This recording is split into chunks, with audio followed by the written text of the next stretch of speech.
No sir, no नहीं ma'am. No नहीं, ma'am, अभी नहीं मैम। नहीं आया। अच्छा अच्छा,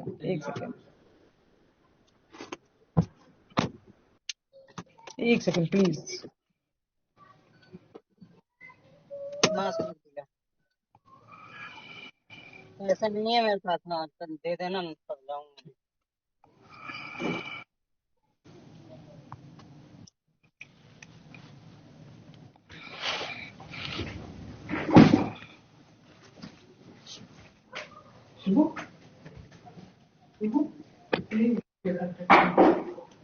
प्लीज आप लोग म्यूट कर लीजिए मिस रजनी।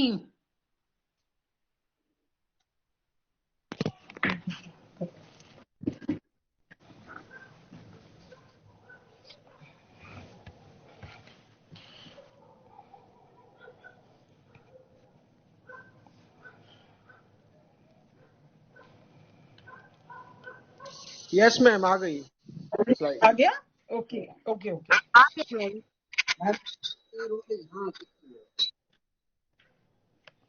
जी जी। एक ओवरव्यू है, आज हम कौन कौन से टॉपिक्स को कवर करेंगे।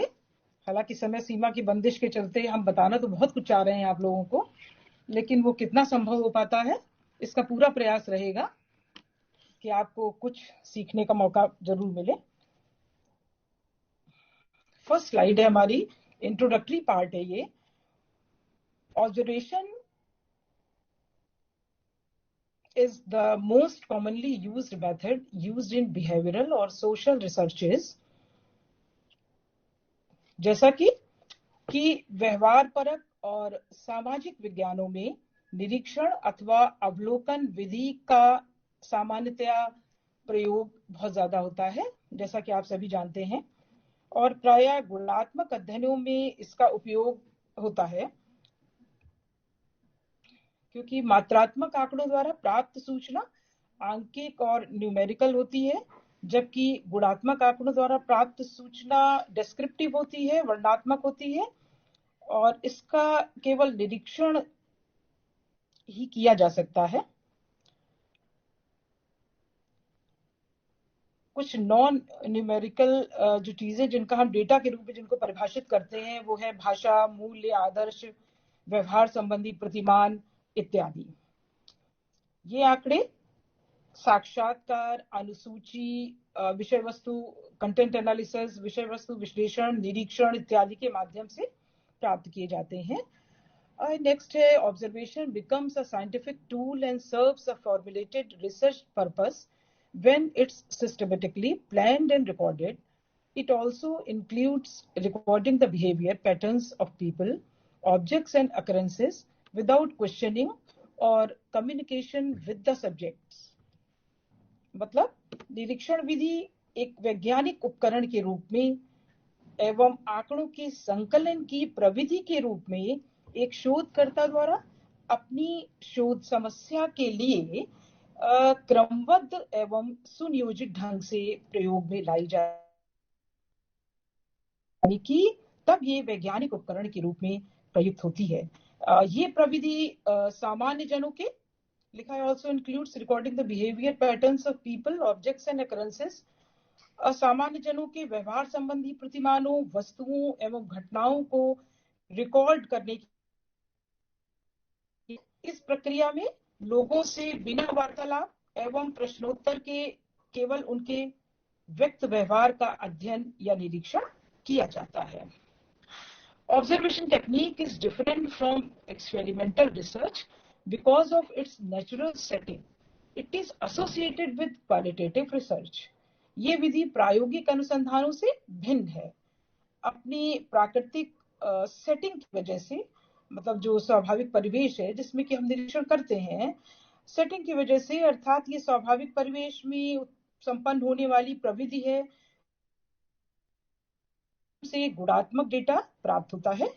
अर्थात जब हम व्यक्ति, समूह, समुदाय एवं संस्कृति के प्रति अभिवृत्तियों अथवा दृष्टिकोणों को जानने का प्रयास।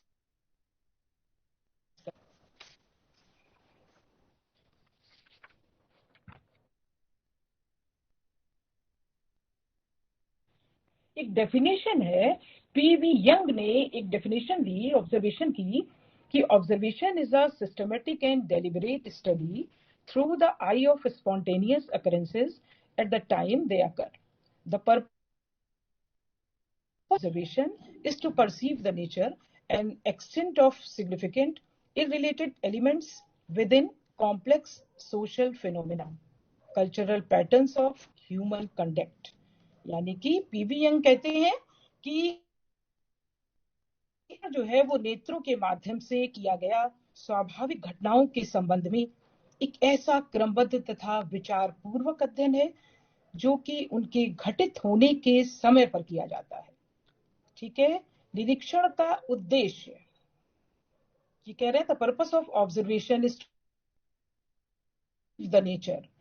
कह रहे हैं कि निरीक्षण का उद्देश्य विषम सामाजिक घटनाओं, सांस्कृतिक प्रतिमानों अथवा मानव व्यवहार के अंतर्गत सार्थक अंतर संबंधित तत्वों के स्वरूप और विस्तार को ज्ञात करना होता है. सामाजिक घटनाएं मतलब जो सामाजिक व्यवहार है और क्रियाएं, इवेंट्स. सांस्कृतिक प्रतिमान का मतलब है जो व्यवहार है, पैटर्न्स है, यानी मूर्त और अमूर्त संस्कृति. मूर्त संस्कृति सबको मालूम है. ठीक है. भौतिक संस्कृति जिसको हम कहते हैं, और मूर्त का मतलब है जो किसी भी समाज की जो अमूर्त की हम परिभाषा करें यदि, तो वो हमें ऐसे दिखाई नहीं देती, उसका स्वरूप अमूर्त होता है. लेकिन वो कैसी संस्कृति है? हमारे मानव व्यवहारों के प्रतिमानों में या मानव के व्यवहार संबंधी प्रतिमानों में वो चीज उजागर होती है, जैसे कि हमारे मूल्य हैं, आदर्श हैं, विचारधाराएं हैं, दृष्टिकोण हैं, और ये सारी चीजें, और व्यवहार संबंधी आचार विचार, और ये सारी चीजें जो हमें दिखाई तो नहीं दे रही लेकिन उस संस्कृति में विद्यमान है, और वहां के व्यक्तियों द्वारा जो आचरण किया जा रहा है वो उस आचरण के द्वारा हम उसका अंदाजा लगाते हैं. और इस प्रकार से जो मानव व्यवहार के संबंध में जो हमने चर्चा की कि मानव व्यवहार के अंतर्गत, तो ये क्या है? ये मोस्टली आप जानते हैं कि जो मानव व्यवहार है वो एक्शंस, कॉग्निशन और इमोशंस, ये 3 पार्ट हैं उसके एक्चुअली, जिसमें हम एक्ट करते हैं, थिंक एंड फील. ठीक है. सो the next definition is Jehuda and others. Jehuda and others की एक definition जो ऑब्जर्वेशन के बारे में है, उन्होंने इसके वैज्ञानिक दृष्टिकोण को थोड़ा मद्देनजर रखते हुए दी. तो observation becomes a scientific technique to the extent it first serves a formulated research purpose, is planned systematically rather than occurring haphazardly, is systematically recorded and related to more general propositions rather than presented as a set of interesting curious, is subjected to checks and controls with respect to validity, reliability and precision, much like all scientific evidence. यानी कि इन्होंने निरीक्षण को थोड़ा वैज्ञानिकता की परिधि में रख करके अपनी परिभाषा दी, और इन्होंने कहा कि एक निरीक्षण को वैज्ञानिक विधि उस सीमा तक कहा जा सकता है, किस सीमा तक? जिस सीमा तक इसमें सर्व्स अ फॉर्मुलेटेड रिसर्च पर्पस, जिसमें के उद्देश्यों की स्पष्ट रचना की जाती है, जिसमें second, planned systematically rather than occurring haphazardly, जिसमें निरीक्षण अनियमित या बेतरतीब ढंग से न होकर योजनाबद्ध रूप से किए जाते हैं, जिसमें रिकॉर्डिंग क्रमबद्ध रूप से नियोजित होती है, जिसका संबंध मनोरंजक और जिज्ञासात्मक घटनाओं से न होकर अपेक्षाकृत अधिक सामान्य प्रस्तावों से रहता है. The last is subjected to checks and controls, यानी इसमें निरीक्षण की वैधता, विश्वसनीयता और परिशुद्धता के लिए अधिकतम उन्हीं प्रतिबंधों और नियंत्रण लागू किया जाता है जिनको कि अन्य वैज्ञानिक साक्ष्यों के लिए किया जाता है. अब एक चीज हम जान लें कि हमने ये परिभाषाएं तो बहुत हैं, अनंत परिभाषाएं हैं, लेकिन हमने ये मुख्य 2 परिभाषाएं ली हैं क्योंकि इससे हमारा ऑब्जर्वेशन मेथड जो है वो काफी कुछ समझ में आ जाएगा। और इन परिभाषाओं को जान लेने के बाद थोड़ा सा हम निरीक्षण विधि के उसकी एक प्रकृति के बारे में थोड़ा सा हम चर्चा करेंगे कि निरीक्षण विधि आखिर क्या है। तो कुछ तथ्य निकल करके सामने आते हैं जिसमें हम कह सकते हैं कि निरीक्षण विधि के अंतर्गत प्रकृति में घटित होने वाली स्वाभाविक घटनाओं का अध्ययन होता है। पहली चीज, प्रकृति में घटित होने वाली स्वाभाविक घटनाओं का अध्ययन होता है। और दूसरा, वास्तव में यदि देखा जाए तो निरीक्षणकर्ता घटनाओं का अध्ययन वास्तविक अथवा यथार्थ रूप में करता है। वैज्ञानिक निरीक्षण में अवलोकनकर्ता या निरीक्षणकर्ता या ऑब्जर्वर या रिसर्चर घटनाओं का क्रमबद्ध, निष्पक्ष एवं वैज्ञानिक ढंग से अवलोकन यानी कि निरीक्षण करता है। वैज्ञानिक निरीक्षण में सामाजिक घटनाओं का विश्वसनीय एवं वैध अध्ययन किया जाता है क्योंकि ये निरीक्षणकर्ता के स्वयं के द्वारा आंखों देखे तथ्यों का विश्लेषण, आंखों देखे तथ्यों एवं उनके विश्लेषण पर निर्भर करता है। अंत में कह सकते हैं कि इस विधि को देखिए, इस विधि को किसी अन्य विधि के साथ भी उपयोग में ला सकते हैं। ये बहुत बड़ी अपॉर्चुनिटी है और इसका बहुत बड़ा एक मेरिट है या यूं कहें कि एडवांटेज है निरीक्षण विधि का कि हम इसको किसी अन्य विधि के साथ भी उपयोग में आराम से ला सकते हैं। जैसे इंटरव्यू लेते समय व्यक्ति विशेष अथवा व्यक्तियों के समूह के व्यवहार का आसानी से निरीक्षण कर सकते हैं। मतलब कि अब आप इवन ये सोचिए कि अगर नौकरी के लिए हम कहीं इंटरव्यू देने जाते हैं तो वहां पे केवल हमारा इंटरव्यू ही नहीं होता, हमारी पर्सनैलिटी को ही जज नहीं किया जाता, बल्कि हमारे जो हाव भाव होते हैं, जो हमारी मनस्थिति होती है उस समय, जो हमारे मनोभाव होते हैं, उनका निरीक्षण भी एक तरह से किया जाता है, सत्ता नहीं है, किया जाता है।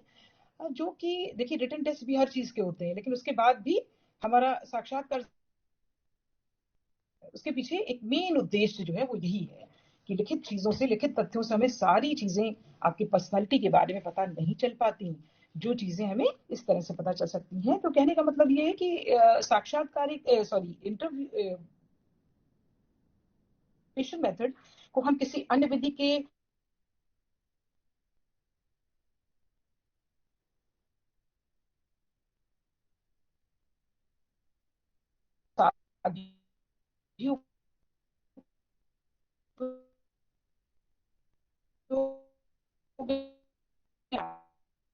आराम से, अगर हम अनुसूची दी है, हम डेटा कलेक्शन कर रहे हैं, हमने प्रश्नावली भरने के लिए दी, लेकिन उसके साथ साथ वो तो जिस व्यक्ति को हमने दी है, जो हमारा न्यायाधीश है, जो हमारा सब्जेक्ट है, वो तो प्रश्नावली को भर रहा है, लेकिन हम जो है एज अ रिसर्चर उसका ऑब्जर्वेशन कर रहे हैं। बहुत ही ठीक है।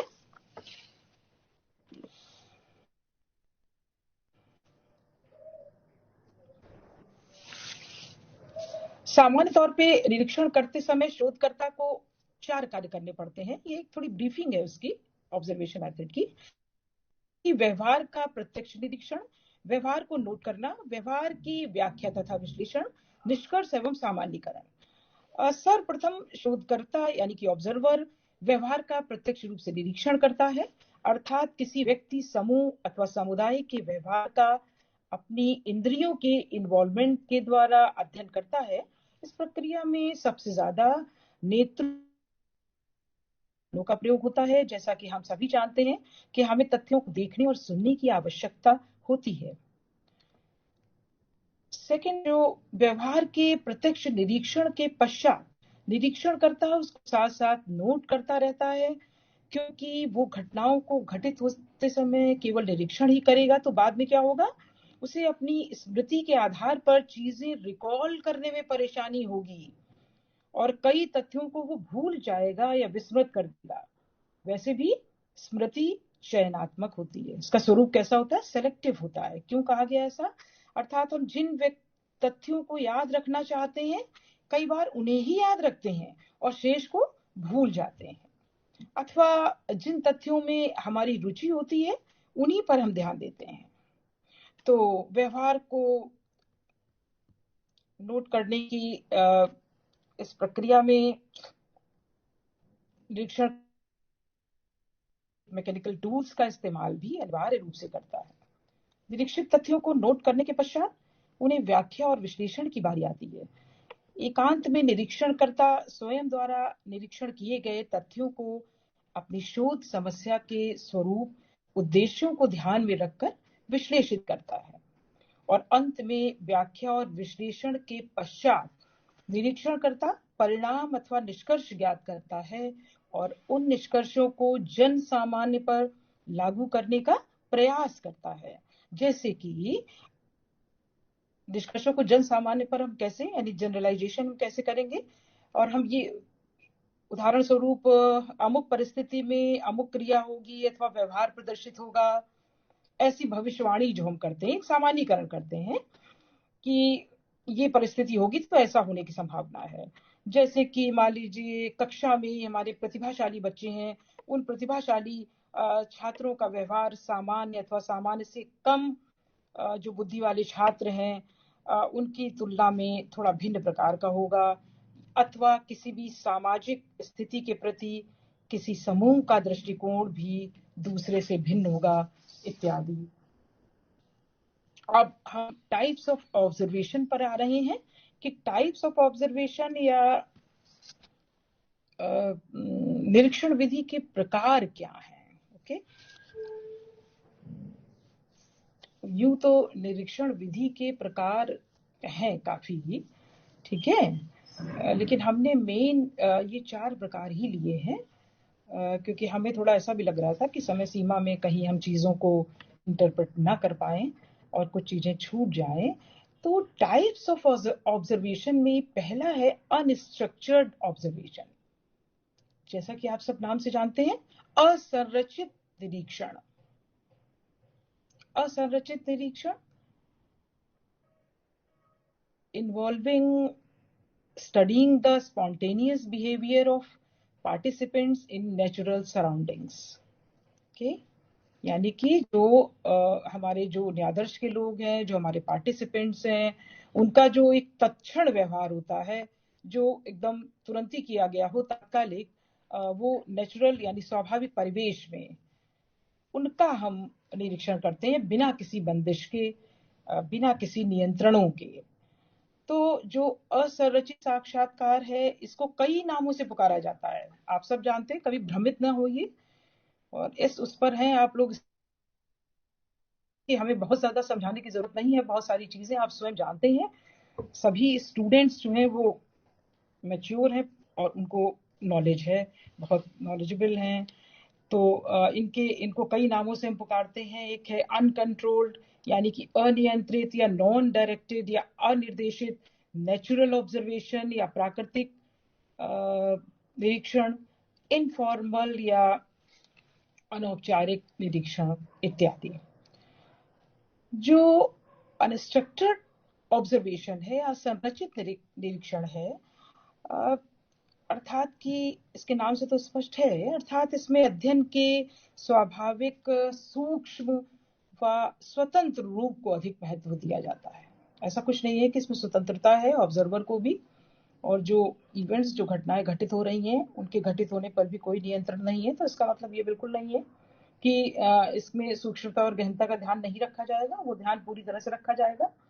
तो इसमें अध्ययन के स्वाभाविक, सूक्ष्म, स्वतंत्र रूप को अधिक महत्व दिया जाता है, क्योंकि ऐसे निरीक्षणों द्वारा अध्ययन में जनरली सभी प्रकार के नियंत्रणों का अभाव रहता है, ना तो निरीक्षणकर्ता पर और ना ही निरीक्षित घटना के घटित होने के स्वरूप पर कोई भी नियंत्रण रहता है।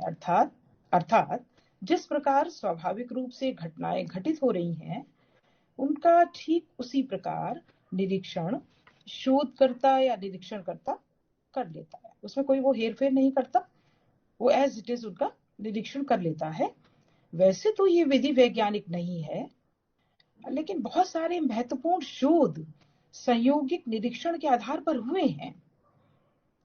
और उन शोधों में आप लोगों को अगर कुछ शोध आप लोग बता सकें कि जो संयोगिक निरीक्षण के आधार पर हुए, जैसे कुछ हमें याद आ रहा है, आपको सबको याद होगा न्यूटन, हम लोग अक्सर पढ़ते थे, एक ट्रांसलेशन करते थे कि न्यूटन का जो लॉ ऑफ ग्रेविटी है उस सिद्धांत का कैसे उदय हुआ। हेलो, आवाज आ रही है? यस मैम, आ रही है। जी जी जी जी जी जी, ओके ओके। तो न्यूटन का जो ये एक सिद्धांत उन्होंने जो खोज की थी वो कैसे बना, उसका आधार जो था वो ऑब्जर्वेशन ही था, संयोगिक प्रेक्षण। यानी कि अचानक वो एक बगीचे में, सेब के बगीचे में टहल रहे होते हैं और वो सेब एक ऊपर से आकर के उनके सिर के ऊपर गिरता है, तो वो ये सोचने पे विवश हो जाते हैं कि अरे ये जमीन पे क्यों नहीं गिरा, ये ऊपर क्यों नहीं गया। ठीक है, तो इस तरह से उन्होंने उस पर चिंतन किया। और हालांकि बहुत सारी और चीजों का होना जरूरी है, क्वालिटीज का, एक वैज्ञानिक दृष्टिकोण और सोच होनी भी जरूरी है, हर व्यक्ति जो है इस तरह का नहीं, लेकिन हाँ, निरीक्षण में ये चीजें तो सहयोगी। एक हम लोग और उदाहरण हमें याद आ रहा है, जेम्स वॉट का उदाहरण था, जिसमें जिसने भाप के इंजन, ये सब बहुत छोटे उम्र में हम लोगों ने पढ़ा था, जो भाप के इंजन का आविष्कार उसने किया था, और वो भी एक ऐसा आलसी बच्चा था और वो बैठा रहता था। तो एक बार वो ऐसे ही बैठा हुआ था और एक पानी उबल रहा था, एक केटल थी, एक भगोना था बल्कि, उसमें पानी उबल रहा था और वो पानी के प्रेशर से वो जो ढक्कन बंद था वो गिर जाता है। उसने क्या किया, उसके ऊपर पत्थर रख दिया और उसने क्या वॉच किया कि वो पत्थर भी थोड़ी देर में गिर गया, वो ढक्कन गिर गया। यानी कि उसने निष्कर्ष निकाला कि भाप में बहुत शक्ति होती है। तो ये भी एक ऑब्जर्वेशन है ना। तो निरंतर आप, हम सब शिक्षक हैं और हम सब अच्छी तरह जानते हैं कि हमारे स्टूडेंट्स की जो समस्याएं होती हैं उनको हम कितनी जल्दी भाप लेते हैं। अगर हम क्लास में हैं और वो क्लास हमारी बहुत मोनोटनस हो रही है, हमारे बच्चे मेंटल फटीग का अनुभव कर रहे हैं, तो टीचर तुरंत ये चीज जान जाता है, और बल्कि नहीं जानता तो उसको जानना चाहिए। क्यों? क्योंकि वो ऑब्जर्व कर रहा है क्लास को और वो तुरंत ये समझ जाता है कि हमारे बच्चे जो है वो थोड़ा बोर हो रहे हैं, तो अब हमें क्लास का जो एनवायरनमेंट है उसको थोड़ा बदलना चाहिए, अपना टीचिंग स्टाइल बदलना चाहिए, जिससे बच्चे जो है वो मन लगाकर पढ़ सकें। क्योंकि ये सभी को मालूम है कि अगर हम मन लगाकर कोई काम करते हैं तो उसमें समय का पता ही नहीं चलता। तो कहने का मतलब केवल इतना है यहाँ पर कि ये जो संयोगिक निरीक्षण के आधार पर बहुत सारी इन्वेंशंस हुए हैं, और इसलिए हम ये नहीं कह सकते कि वैज्ञानिक नहीं है, इसलिए ये इम्पोर्टेंट नहीं है। इस प्रक्रिया में वैज्ञानिक दृष्टिकोण से कुछ कमियां तो देखने को मिलती हैं, जैसे स्वतंत्र निरीक्षण में निरीक्षण करने व्यक्तिगत स्थितियों का, जैसे व्यक्तिगत स्थितियां मतलब उसकी जो परिसीमाएं हैं, जो उसकी पर्सनल लिमिटेशंस हैं, माइक म्यूट कर दीजिए। तो ये जो उसकी परिस्थितियां हैं, परिसीमाएं हैं, जैसे उसके मनोभाव हैं। मनोभाव का मतलब क्या होता है? मनोभाव का मतलब है उसका टेम्परामेंट, उसका एटीट्यूड, राइट। पूर्वाग्रह, मानसिक स्थिति, रुचि इत्यादि के कारण कभी कभी प्रेक्षण जो है, यानी कि इस प्रकार का निरीक्षण, असंरचित निरीक्षण जो है वो निष्पक्ष रूप से संपन्न नहीं हो पाता। कहा जाता है, क्या कहा जाता है कि हम भौतिक जगत को वैसा नहीं देखते जैसा वो है, बल्कि जैसे हम हैं उस नजरिए से देखते हैं। ठीक है, ये तो हम सब मानते हैं कि क्या होता है कि हाँ, उस नजरिए से देखते हैं। कहा जाता है ना कि जाकी रही भावना जैसी, प्रभु मूरत देखी तिन तैसी। ठीक है, कहने का मतलब है कि अगर हमारा एटीट्यूड पॉजिटिव है तो हम चीजों को पॉजिटिवली समझेंगे, अगर हमारा एटीट्यूड या नजरिया नेगेटिव है तो हम चीजों को नेगेटिव ही देखेंगे। तो कहने का मतलब यहाँ पे सिर्फ इतना है कि जो हमारा अनस्ट्रक्चर्ड या अनकंट्रोल्ड ऑब्जर्वेशन है, उसमें कई बार ऐसा होता है कि व्यक्तिगत परिसीमाओं से सीमित अध्ययन है, यानी कि जो ऑब्जर्वर है उसकी अपनी कुछ लिमिटेशंस होती हैं, उनको, उनका प्रभाव इस निरीक्षण पर पड़ता है। इसलिए ही इस निरीक्षण के लिए कहा गया है कि इस निरीक्षण विधि को अपनाने से पहले जो रिसर्चर है उसकी ट्रेनिंग होनी चाहिए प्रॉपर, और उसे ऑब्जर्वेशंस के सारे रूल्स मालूम होने चाहिए। क्यों? क्योंकि सबसे ज्यादा जरूरी जो चीज है वो रिसर्चर का अपना स्वभाव और उसके एटीट्यूड्स, ये सबसे ज्यादा जरूरी है। एक और इसमें जो दोष देखने को मिलता है वो है कि आर्टिफिशियलिटी ऑफ ह्यूमन बिहेवियर, मतलब कि जो ह्यूमन बिहेवियर है उसकी कृत्रिमता इस प्रकार के ऑब्जर्वेशन में आपको नजर आएगी। दूसरी चीज डिपेंडेंसी अपॉन सेंस ऑर्गन्स, यानी कि जो हमारी इंद्रियां हैं उस पर टोटली डिपेंड करता है ऑब्जर्वेशन मेथड, और स्पेशली जो अनस्ट्रक्चर्ड ऑब्जर्वेशन है वो तो बिल्कुल ही एकदम उस पर डिपेंड करेगा। तो अगर किसी की इंद्रियां मतलब कि प्रॉपर उनमें इम्बैलेंस है या कोई ऐसी कमी है तो शायद वो बहुत सारे जो घटनाएं घटित हो रही हैं उनको क्रमबद्ध तरीके से वो निरीक्षण ना कर पाए।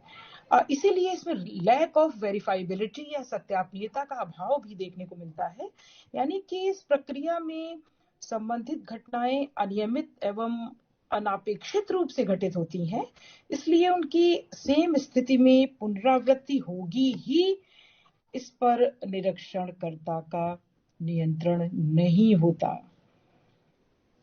ठीक है।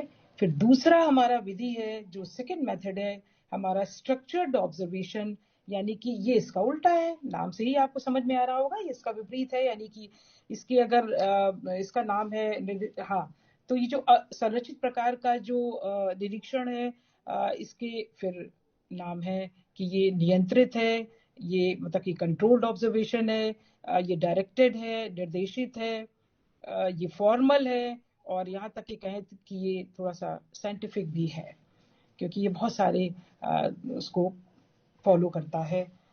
तो जो संरचित या नियंत्रित जो निरीक्षण है वो मतलब दूसरे शब्दों में अगर हम कहें तो वो एक क्रमबद्ध, व्यवस्थित और वस्तुनिष्ठ अध्ययन है,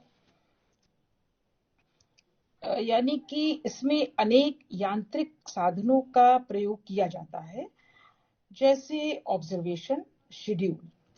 मतलब ऑब्जर्वेशन शेड्यूल का मतलब है कि हम पूरा ऑब्जर्वेशन का, निरीक्षण का एक शेड्यूल तैयार करते हैं कि हमें कब, कहाँ, कैसे, किस स्थान पर, किन लोगों से, कहाँ, किस ग्रुप में किसका अध्ययन करना है, पूरा एक शेड्यूल तैयार करते हैं और फिर उसके आधार पर निरीक्षण की प्रक्रिया प्रारंभ होती है।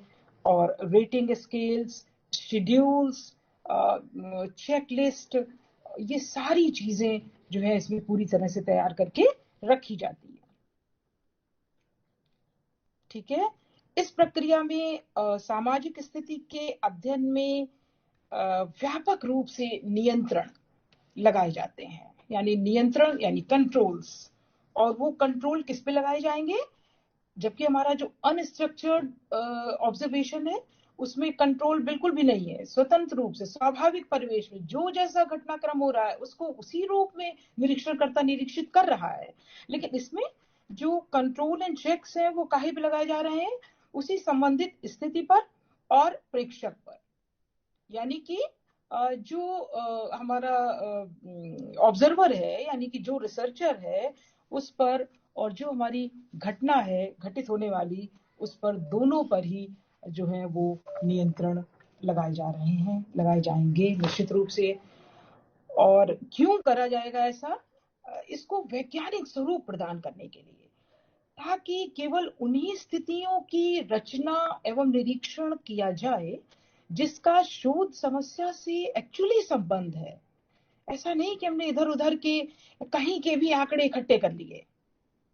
ठीक है, पर्टिकुलर जिस घटना का अवलोकन हम करना चाहते हैं उसी घटना का करें, और न केवल उसी घटना, ये नहीं कि आसपास कुछ भी हो रहा है, इधर झगड़ा हो रहा है, उधर हमने उसको भी नोट डाउन, उसको भी देख लिया, ऑब्जर्व कर लिया, तो हम बहुत भ्रमित हो जाएंगे।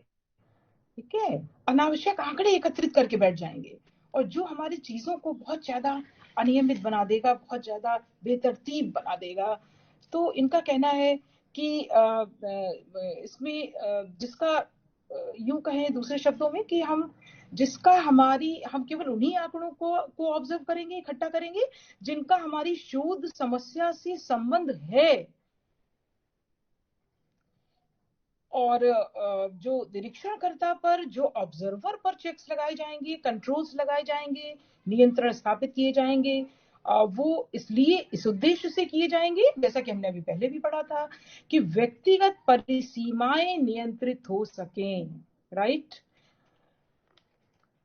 और वो जो व्यक्तिगत परिसीमाएं हैं, जो उसकी लिमिटेशंस हैं, वो निरीक्षण की जाने वाली सामग्री को प्रभावित ना कर पाए। एक्चुअली ये बिल्कुल सही चीज है कि अगर मान लीजिए हमारे अंदर हम ऑब्जर्वर हैं, रिसर्चर हैं, एज ए रिसर्चर हमें बहुत कूल माइंडेड तो होना चाहिए और तमाम प्रकार की विशेषताएं जो हमारे अंदर होनी चाहिए। आपको मालूम है गुड रिसर्चर की क्वालिटीज क्या होती हैं। सैनी सर ने, आपको बहुत सारे टीचर्स ने ये सब चीजें, सूचनाएं आपको प्रदान की हैं इस संदर्भ में। तो कहने का मतलब है कि अगर इमोशनल स्टेबिलिटी नहीं है हमारे अंदर, मतलब हम व्यक्तिगत परिसीमाओं की चर्चा कर रहे हैं, ठीक है, हम प्रेजुडिस्ड हैं यानी पूर्वाग्रह ग्रसित हैं, बहुत ज्यादा अंधविश्वास, रूढ़ युक्तियों से भरे पड़े हैं, समझती हैं, जो बहुत सारे स्टीरियोटाइप्स हैं उनसे, या हमारी जो अभिवृत्तियां हैं वो किन्हीं किन्हीं पर्टिकुलर मामलों में बहुत ज्यादा भ्रामक हैं, ठीक है। तो ये सारी चीजें हमारे जो हमारी मनस्थिति है, जो हमारे मनोभाव हैं, वो सारी चीजें, ये सब चीजें अगर होंगी तो हम क्या करेंगे, पक्षपात करेंगे। और ये देखिए, आपको भी मालूम है, हमें भी मालूम है कि अगर हम नेगेटिव एटीट्यूड लेके चलते हैं, अगर हम किसी के प्रति प्रेजुडिस्ड हैं, तो निश्चित रूप से एज ए टीचर अगर हम किसी अपने स्टूडेंट के प्रति हैं, वो स्टूडेंट कितना भी अच्छा काम करेगा, हमें वो स्टूडेंट समझ में नहीं आएगा। कौन समझ में आएगा? जो जिसके प्रति हमारा पूर्वाग्रह नहीं है, जिसको हम पसंद करते हैं, ठीक है। अब वो उससे कम अच्छा है। अगर हम योग्यता के आधार पर मापन करेंगे तो जिसके प्रति हम प्रेजुडिस्ड है वो एक योग्य व्यक्ति बच्चा है, और दूसरा बच्चा उतना योग्य नहीं, लेकिन फिर भी हम प्रमोट किसको कर रहे हैं, दूसरे बच्चे को जो अयोग्य है कंपैरेटिवली। हम ये नहीं कह रहे पूरी तरह अयोग्य है, कंपैरेटिवली मींस जो पहला बच्चा जो योग्य है उसकी तुलना में, राइट। तो कहने का मतलब है हमें नहीं समझ में आएगा। तो कहने का तात्पर्य सिर्फ इतना है कि ये व्यक्तिगत परिसीमाएं जब आड़े आने लगती हैं, तो कोई भी काम हो, चाहे वो देखिए ऑब्जर्वेशन हो, चाहे वो आपका इंटरव्यू हो, चाहे हम शेड्यूल भर रहे हो, कोई भी काम कर रहे हो, वो काम जो है वो बायस हो जाएगा और इस पर बहुत ज्यादा रिसर्च पे इस पे प्रभाव बुरा पड़ने वाला है। ये तो फैक्ट है कि जब रिसर्चर ही तमाम प्रकार के दोषों से भरा हुआ है, तो वो अपने रिसर्च को निष्पक्ष तरीके से तो संपन्न नहीं कर पाएगा, ठीक है। और आज देखिए, ये बात तो बिल्कुल सही है कि ईमानदारी से हमें काम करना होगा, और प्लेगरिज्म के चलते तो अब आपको बिल्कुल भी नकल जो है वो परमिट नहीं की जा सकती है। आप अपने विचारों की अभिव्यक्ति करेंगे और अपना जो शोधात्मक रवैया है उसको बनाए रखें, और ताकि आप रिसर्च को उसके अंजाम तक पहुंचा सकें। तो ये हमारा दो प्रकार का जो एक ऑब्जर्वेशन का प्रकार है। नेक्स्ट हमने लिया है participant observation, a variant of natural observation. Researcher joins in and becomes part of the group. This can either be covert or overt, right? Participant observation क्या है? मतलब इस विधि का देखिए जो लॉजिकल पॉइंट है वो ये है कि जब तक निरीक्षणकर्ता अध्ययन संबंधी समूह का सक्रिय सहभागी सदस्य नहीं बन जाता अथवा ग्रुप के वास्तविक जीवन का अभिन्न अंग नहीं बन जाता, तब तक उसे समूह की मूल प्रक्रियाओं, अभिवृत्तियों, मूल्यों, विश्वास, मान्यताओं का वास्तविक ज्ञान नहीं हो पाता। बिल्कुल सही है। इस विधि में निरीक्षणकर्ता दो प्रकार से समूह में प्रवेश करता है। जब हम कहेंगे कि कोवर्ट और ओवर्ट, दो प्रकार से वो समूह में प्रवेश करता है। वो स्वयं अपने अनुसंधान के उद्देश्य, अपनी वास्तविकता को ग्रुप पर ओपन कर देता है, यानी कि वो क्लियर कर देता है कि वो किस मकसद से आपके ग्रुप में आना चाह रहा है, और समूह के समक्ष वो उसको क्लियर कर देता है, यानी कि ओवर्ट ऑब्जर्वेशन, अर्थात ग्रुप को पता है कि उसका निरीक्षण किया जा रहा है, ठीक है। दूसरा, वो जो गोपनीय तरीके से डाटा कलेक्शन करता है, यानी कि कोवर्ट ऑब्जर्वेशन, यानी कि ग्रुप को ये नहीं पता होता कि उनकी गतिविधियों का कोई निरीक्षण कर रहा है। क्यों? क्योंकि जो ऑब्जर्वर है वो अपनी आइडेंटिटी को छुपा कर रखता है ग्रुप से, यानी वो ये सोचता है कि ग्रुप को हमें नहीं बताना है, ताकि हम जो भी उनका व्यवहार स्वाभाविक रूप से घटित हो रहा और जो भी घटनाएं घटित हो रही हैं हम उनका निरीक्षण कर लें। इसलिए वो न्यूट्रली यानी तटस्थ रह करके उनका ऑब्जर्वेशन करने का प्रयास करता है। हालांकि इस विधि के द्वारा आंकड़ों के संकलन में, देखिए पार्टिसिपेंट ऑब्जर्वेशन है, यानी कि ये तो बहुत ही ज्यादा हम समझते हैं कि पार्टिसिपेंट ऑब्जर्वेशन में जो ऑब्जर्वर है उसको बहुत ज्यादा उसमें भयंकर समायोजन क्षमता होनी चाहिए। तो इस विधि के द्वारा आंकड़ों के संकलन में निरीक्षणकर्ता को बहुत सावधानी रखनी पड़ती है, क्योंकि ऑब्जर्वर या रिसर्चर जो भी आप कह लें के लिए एक कोड ऑफ कंडक्ट, एक आचार संहिता होती है, उसको मानना पड़ता है। और आचार संहिता के, देखिए यहाँ पर हम उसका विवरण नहीं दे रहे क्योंकि वो बहुत विस्तृत है। इस आचार संहिता, बाकायदे बहुत आचार संहिता बनी हुई है, उसमें बहुत सारे नियम कायदे कानून है जिसका पालन उसको करना पड़ेगा, तो उसको कोड ऑफ कंडक्ट को मानना पड़ता है। और इसके पीछे मंशा केवल ये है कि किसी भी प्रकार से समूह की संस्कृति को आघात नहीं पहुंचना चाहिए, है ना। ये नहीं कि हम गए और एकदम लड़ भिड़ गए सबसे जाकर के, है ना, या ऐसे बहुत सारे उनके संवेदनशील मुद्दे होते हैं उन पर जाकर के हमने छेड़ दिया उन्हें, या उनकी हमने कुछ ऐसे मुद्दे हैं जिन पर हमने चर्चा की या उनके मूल्यों का सम्मान नहीं किया। और इस तरह से तो कहने का मतलब है कि जिससे क्या है कि समूह की संस्कृति को आघात नहीं पहुंचना चाहिए, अर्थात उनके मूल्य, मतलब समूह के मूल्य, विश्वास, मान्यताओं, व्यवहार संबंधी प्रतिमानों, उनके धार्मिक मूल्य आदि जो है वो सुरक्षित रह सके। साथ ही ऑब्जर्वर को का स्वयं का, जो भी हमने पहले एक लाइन में चर्चा कर दी थी, ऑब्जर्वर का स्वयं का व्यक्तित्व भी सुसंगठित होना चाहिए। जैसे हम शिक्षा मनोविज्ञान के विद्यार्थी बड़े अच्छी तरह से जानते हैं कि हम लोग ये कहते हैं कि एक बैलेंस्ड पर्सनैलिटी जो है उसकी कैरेक्टरिस्टिक्स क्या होनी चाहिए, ठीक है। जब हम मेंटल हेल्थ वाला जो टॉपिक हम लोग पढ़ते हैं उसमें तो हम लोग निश्चित रूप से ये कि समायोजन क्षमता को हमें दुरुस्त रखना है, तो हमारा व्यक्तित्व जो है वो किस तरह से होना चाहिए। तो वही ये कह रहे हैं कि ऑब्जर्वर का स्वयं का व्यक्तित्व भी सुसंगठित होना चाहिए, अर्थात उसे उसके अंदर उच्च समायोजन क्षमता, संवेगात्मक स्थिरता, सहयोग एवं सहिष्णुता वाला होना चाहिए। उच्च समायोजन क्षमता हम सबको मालूम है कि उसमें समायोजन करने की एक क्षमता होनी चाहिए। देखो समायोजन भी दो तरीके से होता है। अगर जिन भी बच्चों को टेंशन होता है वो दो बातें सोच लें। क्या सोचेंगे वो सोचेंगे कि पहली स्थिति तो ये होती है कि हम इतने सशक्त बन जाएं, बात को समझिए, हम इतने सशक्त बन जाएं कि जो आसपास का हमारा एनवायरनमेंट है उसकी परिस्थितियों को ही बदल दें, ठीक है। अगर हम उतने सशक्त नहीं है तो हमें क्या करना चाहिए, एडजस्ट कर लेना चाहिए। लेकिन इसका ये मतलब आप लोग बिल्कुल नहीं लगाइएगा कि हम अपनी स्थितियों को यदि नहीं बदल पा रहे हैं तो हम जैसा है उसे, ना ना ना, अन्याय को हमें बिल्कुल नहीं सहन करना है, ठीक है। न्याय के उस पर चलते हुए किसी भी प्रकार की गलत चीजों को सहन आप मत करिए।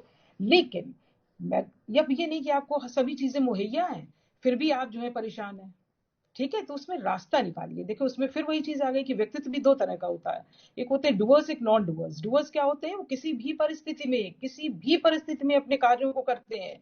नॉन डुअर्स क्या होते हैं, सिर्फ बहाने बनाते हैं। आप कितनी भी उनको अनुकूल परिस्थिति प्रदान कर दीजिए, वो कोई ना कोई शिकायतें करेंगे। और ऐसे लोग आपको हर जगह मिलेंगे, जिन घर में भी मिलेंगे, घर परिवार में भी मिलेंगे, आप जिन इंस्टीट्यूशंस में पढ़ाते हैं वहां भी मिलेंगे, सभी जगह ऐसे लोगों की उपस्थिति होती है। तो ऐसे लोग जो है वो किसी भी काम में सफल नहीं हो पाते। खैर रिसर्च का मुद्दा तो और ज्यादा बियॉन्ड है, इससे अलग है, विस्तृत है, जिसको कि एक साइंटिफिक एटीट्यूड वाला व्यक्ति ही इसको कर सकता है, जिसके अंदर एक चिंतन शक्ति हो जबरदस्त। तो एक तर्क शक्ति भी बहुत जरूरी है। तो वही व्यक्ति इसको कर सकता है। तो कहने का मतलब है कि इस विधि के द्वारा समूह की विस्तृत वास्तविक व स्वाभाविक व्यवहार के अध्ययन में सुविधा रहती है। क्योंकि ये कैसी विधि है? सहभागी निरीक्षण विधि, जहां पर ऑब्जर्वर जो है वो उस ग्रुप का सदस्य बन जाता है, ताकि वो, इसके पीछे भी उद्देश्य यही है, ताकि वो माइन्यूटली यानी सूक्ष्म तरीके से, गहन तरीके से आंकड़ों का संकलन कर सके।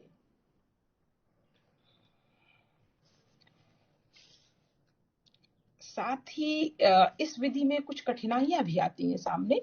जैसे कि देखिए, जनरली ऐसा होता है कि सभी प्रकार के समूहों के अध्ययन के लिए एक तो ये विधि उपयुक्त नहीं है, पहली चीज। दूसरी चीज ये कि देखिए, हर प्रकार का समूह जो है आपको अपने ग्रुप का मेंबर बनने के लिए इजाजत भी नहीं देता। उसको लगता है ये कोई अपरिचित व्यक्ति है, तो इससे तो हमारा बड़ा नुकसान होने वाला है, और ये पता नहीं किस तरह का व्यक्ति है, तो उसके लिए भी बहुत सारे एडजस्टमेंट करने पड़ते हैं, और तब जाके कहीं उसको परमिशन मिलती है।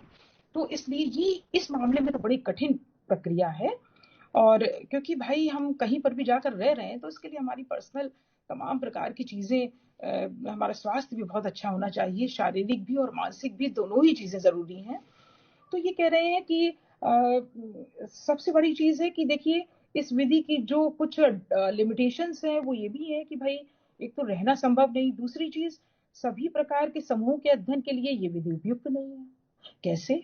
कि मान लीजिए हम क्रिमिनल्स का, अपराधी व्यक्तियों के व्यवहार का अध्ययन करना चाहते हैं, तब क्या स्थिति बनेगी बताइए? अगर हम अपराधी समूहों में जाकर के रहने की कोशिश करें, ये इम्पॉसिबल है, असंभव है, बिल्कुल भी बड़ा ही रिस्की है। तो ऐसे लोग जो सामान्य व्यक्तित्व से अलग प्रकार के लोग हैं, उनकी स्टडी इस विधि से करना संभव नहीं। किस विधि से? पार्टिसिपेंट ऑब्जर्वेशन के जरिए। दूसरी चीज और है, बहुत निहायत व्यक्तिगत मसले होते हैं, उन मसलों में भी इस प्रकार की विधि से अध्ययन करने वालों को बिल्कुल भी परमिशन नहीं है।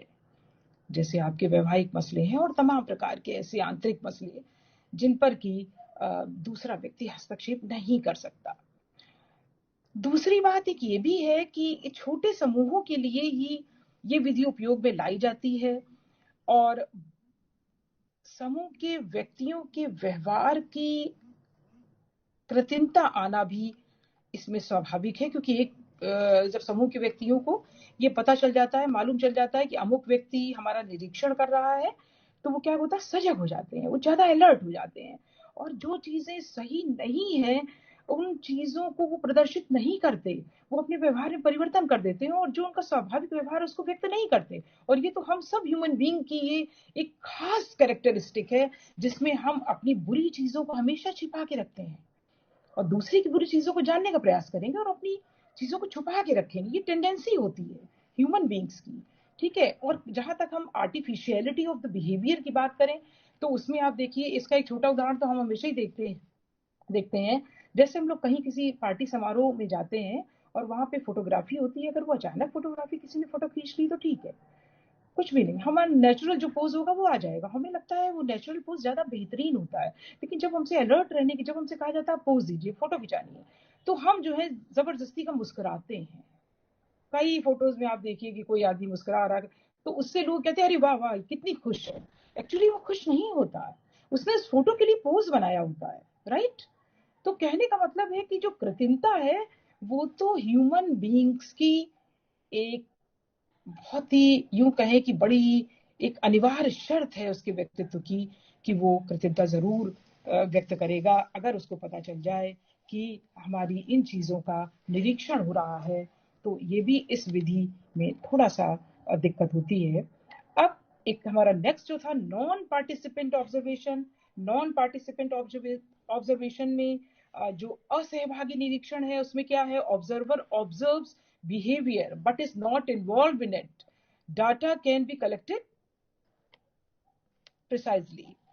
यानी सहभागी निरीक्षण की कमियों को दूर करने के लिए कभी कभी असहभागी निरीक्षण का प्रयोग भी किया जाता है। असहभागी निरीक्षण का प्रयोग भी किया जाता है।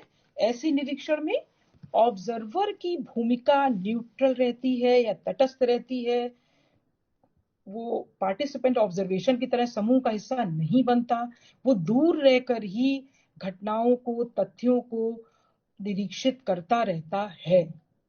ठीक है। और वो कुछ ऐसा होता है कि कुछ सामान्य अवसरों पर तो वो समूह के क्रियाकलाप में भाग ले लेता है, लेकिन जो सेंसिटिव पॉइंट्स हैं, जो सेंसिटिव ओकेजन्स हैं, जैसे कि संवेदनशील अवसरों पर वो दूर से ही अवलोकन करता है। जैसे कि सेंसिटिव में हम ले सकते हैं, जैसे बहुत धार्मिक किसी के समारोह होते हैं, कर्मकांड होते हैं, इनको थोड़ा सा उस मोड में रखा जाता है। तो इन समारोहों में वो डायरेक्टली तो एंटर नहीं करता, लेकिन उसकी समाप्ति के पश्चात वो संबंधित व्यक्तियों का साक्षात्कार कर सकता है और आवश्यक जानकारी अनौपचारिक रूप से प्राप्त कर सकता है।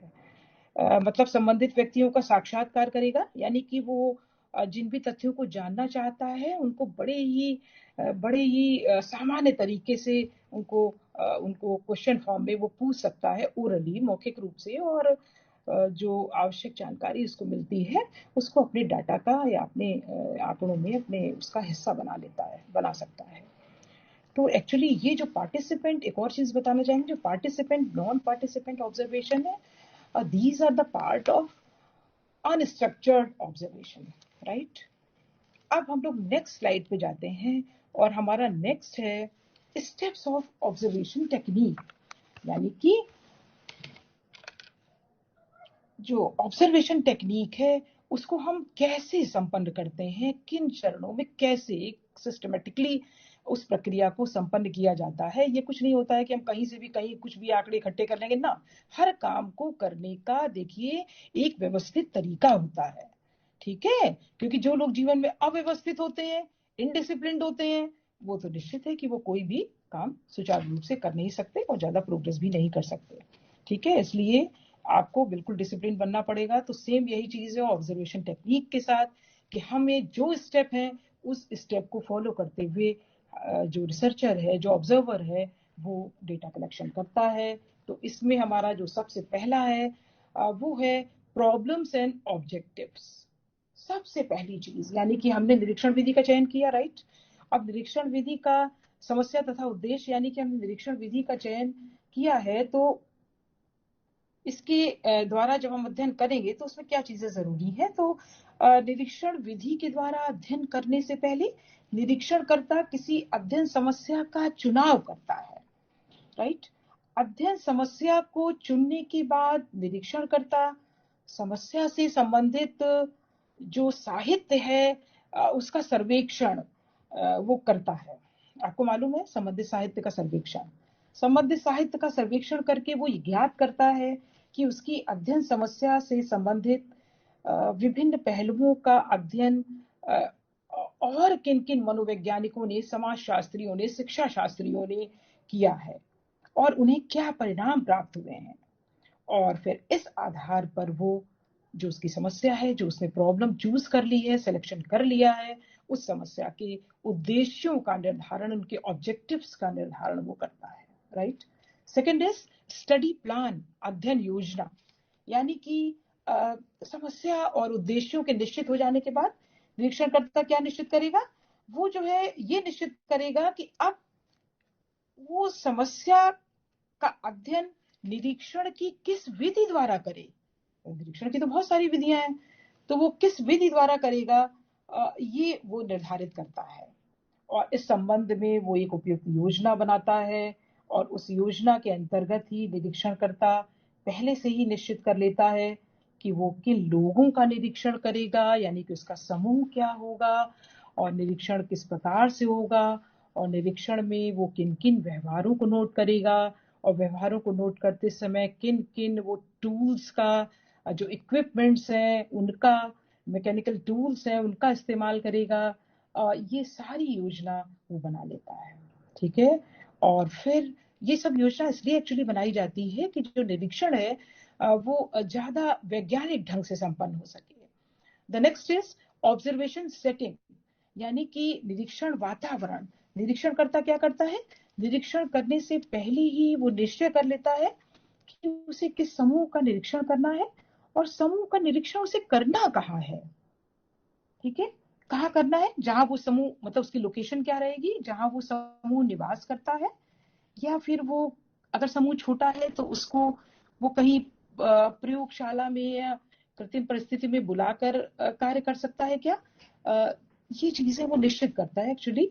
और जब नियंत्रणकर्ता अनियंत्रित विधि से निरीक्षण करता है तब वो निरीक्षण वातावरण को ज्यों का त्यों रहने देता है, मतलब उसमें कोई मैनिपुलेशन नहीं करता। ज्यों का त्यों से क्या मतलब है कि बिल्कुल स्वाभाविक परिवेश में जैसे जो हो रहा है होने देगा, ठीक है। तो वो अध्ययन इकाइयों का व्यवहार ताकि स्वाभाविक ढंग से घटित होता रहे। और दूसरी ओर जब वो निरीक्षणकर्ता जो है वो नियंत्रित विधि से करता है, इसको नियंत्रित विधि से निरीक्षण करता है, तब क्या होता है, तब वातावरण में वो कुछ महत्वपूर्ण परिवर्तन या कुछ कंट्रोल्स लगाता है, कुछ नियंत्रण करता है, जिससे कि अध्ययन इकाइयों के स्वाभाविक व्यवहार में भी परिवर्तन ना हो और अध्ययन इकाइयों के व्यवहार को अधिक साइंटिफिकली उनको नोट किया जा सके, right. The fourth is apparatus, tools and material for data collection, यानी कि अब क्या करेगा, शुद्ध और वैज्ञानिक ढंग से निरीक्षण करने के लिए ऑब्जर्वर को camera, movie camera, tape recorders, questionnaires, schedules, interview आदि का उपयोग करना पड़ता है। और इन उपकरण और यंत्रों की सहायता से वो व्यवहार प्रतिमानों की रिकॉर्डिंग अपेक्षाकृत अधिक अच्छे ढंग से कर सकता है। देखिए इसके पीछे मकसद ये, एक तो विजुअल रिकॉर्डिंग आजकल बहुत चलन में है, उसके पीछे मकसद ये होता है कि जब निरीक्षण करता ऑब्जर्वर एकांत में बैठ करके अपने डेटा का विश्लेषण करने के लिए बैठता है या वो चीजों को देखता है, तब क्या कर सकता है, वो मैनिपुलेशन कर सकता है। या मान लीजिए किसी चीज को जूम करके आपको देखना है तो वो उसको देख सकता है, किसी को स्लो मोशन में देखना है वो देख सकता है, ठीक है। तो मतलब सारी चीजें उसकी कवर हो जाती हैं, जो भी परिस्थिति है जिसका भी वो अवलोकन करके आया है, उसकी अगर विजुअल रिकॉर्डिंग उसने कर रखी है तो वो बहुत अच्छे से चीजों को, मतलब कितनी सारी पॉसिबिलिटीज हैं इसमें, कितनी संभावनाएं हैं। बिल्कुल सच बात है कि एडवांस्ड टेक्नोलॉजी के इस जमाने में अब कोई भी चीज जो है वो बिल्कुल अछूती नहीं है और सब कुछ संभव है कि हम जो है कुशलता पूर्वक, बशर्ते हमारे अंदर एक जज्बा होना चाहिए, हम कुशलता पूर्वक चीजों को अंजाम दे सकें। तो एक इसलिए डेटा कलेक्शन के लिए ये टूल्स एंड मैकेनिकल उसका इस्तेमाल किया जाता है। Next is observation of behaviour, यानी कि जब निरीक्षणकर्ता ने क्या किया, उसने विभिन्न प्रकार के जो उपकरण है, यंत्र है, सारी चीजों का उपयोग किया और उसकी सहायता से वो जो है अपनी आंखों से सब सामाजिक घटना का व्यवहारिक निरीक्षण कर रहा है।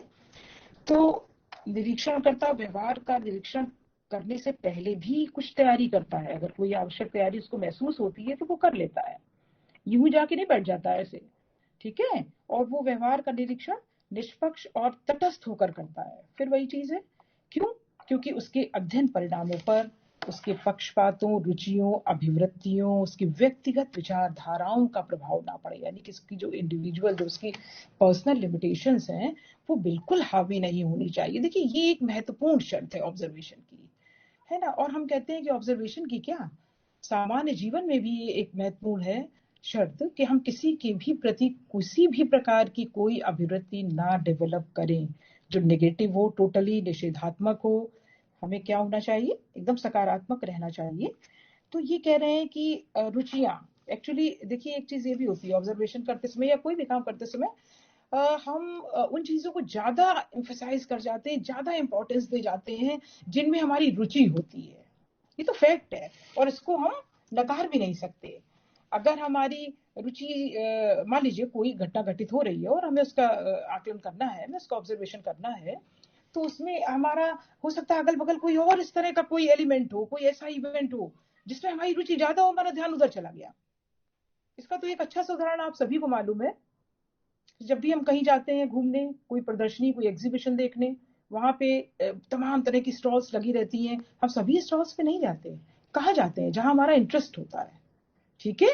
क्योंकि इंटरेस्ट और अटेंशन दोनों एकदम कोरिलेटेड हैं, जहां पे रुचि वहीं पे ध्यान। बिल्कुल टीवी प्रोग्राम्स हम घर में देखते हैं, आप देखिए कई लोगों के घर में तो कोई और झगड़ा भी हो जाता होगा कि अरे हम ये देखना वो देखना है। क्यों? क्योंकि वो इंटरेस्ट के बेस पर हम लोग जो है, किसी को सीरियल पसंद है, किसी को न्यूज़ पसंद है, कोई थोड़े खोज परख टाइप के एपिसोड्स देखना चाहता है। तो कहने का मतलब है कि रुचि, और जब हमारी रुचि होती है तो हम चीज़ों को ज़्यादा इलेबोरेट कर देते हैं। अब आप समझ गए होंगे इस चीज़ को।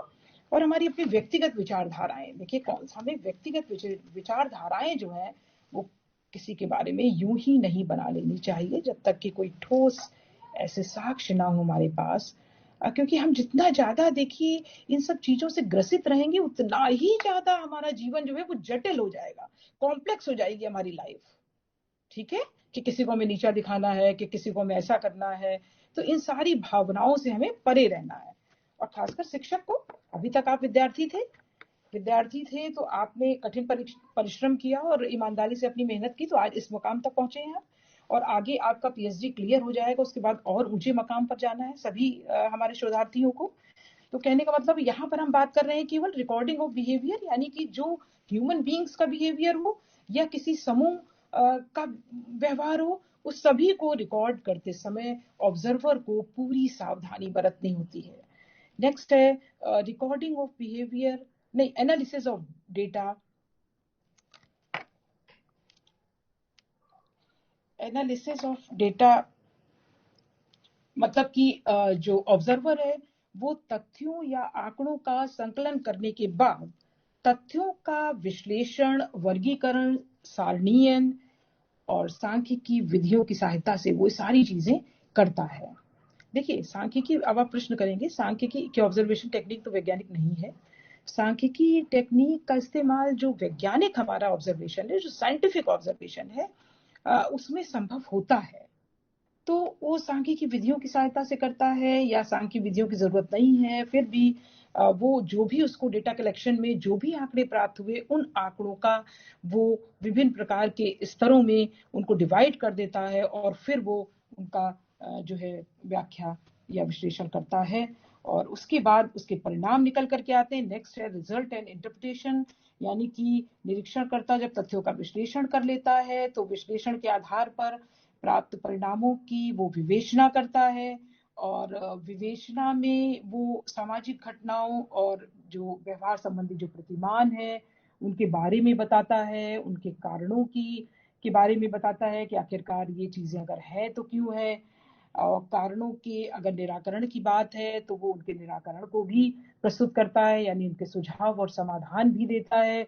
ऐसा नहीं कि उसने बस एनालिसिस किया और उसको छोड़ दिया यूं ही, नहीं, वो जो कारण निकल करके सामने आ रहे हैं उनको हमें खत्म भी करना है, समाप्त भी करना है, दूर भी करना है, तो उसके समाधान आयामों को भी प्रस्तुत करता है। और अपने फिर नेक्स्ट है जनरलाइजेशन, यानी अपने निरीक्षण से प्राप्त परिणामों की वो उनको लागू करने का प्रयास करता है। कहाँ पे? जन सामान्य पे। देखिए ये बहुत बड़ी बात है, क्योंकि जो हम कोई भी अगर मान लीजिए रिसर्च करते हैं, वो शोध के परिणाम जो होते हैं उसका हम जनरलाइजेशन जरूर करते हैं और साइंटिफिक जो मेथड्स हैं उनमें तो 100% जनरलाइजेशन होता है और वो सत्य भी होता है। लेकिन हमारे यहाँ देखिए डे बाय डे के, ये तो हम सबको देखिए मालूम है कि डे बाय डे जो हम ऑब्जर्वेशन करते हैं, यानी दिन प्रतिदिन के ऑब्जर्वेशन, यदि आपकी शोध में आपकी समस्या का चयन करने में, आपकी परिकल्पना का निर्माण करने में मददगार होते हैं, तो वो इस बात में भी मददगार होते हैं कि आप जो है वो किसी के भी व्यवहार को परसीव करने के बाद उसके बारे में निश्चित रूप से कुछ जनरल, जैसे कि हम लोग अक्सर करके ये कर देते हैं कि ये मैथ्स एबिलिटी की जहां तक बात होती है, गणित संबंधी योग्यता की, तो एक सामान्य ऑब्जर्वेशन से ही ये निकला है सामान्यीकरण कि भाई लड़कियों की जो, हम ये कह नहीं रहे कि देखिए कोई भी एक्सेप्शनल केसेस हर जगह होते हैं, ठीक है, लेकिन एक जनरल आउटलुक ये है कि जो लड़कियां होती हैं, छात्राएं होती हैं, उनकी गणित संबंधी योग्यता, मैथमेटिकल एबिलिटी जो है वो छात्रों की तुलना में थोड़ी कम होती है। और ये बिल्कुल सही बात है, हमने अपने ऑब्जर्वेशन में ये चीजें महसूस की हैं, मतलब सभी के ऊपर नहीं लेकिन मैक्सिमम पॉसिबिलिटी। या कई बार हमने ये भी देखा है, महसूस किया है, पता नहीं अपने एक शोध उसके आधार पर कि एक ये भी चीज देखी है कि जो लड़के होते हैं जब उनका एग्जाम होता है तो वो बेचारे चीजों को समझ समझ के करने को वो रट नहीं सकते। लड़कों के अंदर रटने की शक्ति बिल्कुल नहीं होती है, हमें ऐसा लगता है, और लड़कियों के भीतर बहुत होती है। वो जाएंगी एकदम जाकर के छाप देंगी, ठीक है। तो वो कई लड़कियां तो 10 तक मैथ्स के सवाल भी रटती हैं।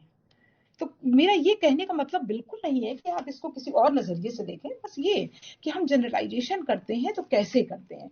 हमें ये भी कहा गया है कि जो पढ़ने लिखने वाले बच्चे होते हैं वो दुनियादारी से मतलब नहीं रखते हैं। ये हम लोग क्यों कहते हैं ये सब चीजें हम लोग, क्या परिश्रम का फल मीठा होता है और ईमानदारी जो है वो सदैव साथ देती है, और ये सारे हम लोगों ने कहाँ से सूक्ति वाक्य बनाए हैं? ये सब पुराने बुजुर्गों के पूर्वजों के ऑब्जर्वेशंस हैं, जो बिल्कुल भी हम इनको गलत नहीं समझते, ठीक है। तो कहने का मतलब है कि ये सामान्यीकरण का प्रोसेस इस तरह से संपन्न होता है। अब हमारा नेक्स्ट जो स्लाइड है वो है advantages and disadvantages of observation, right. इसमें हमारा पहला है कि रिलायबल एंड ऑब्जेक्टिव।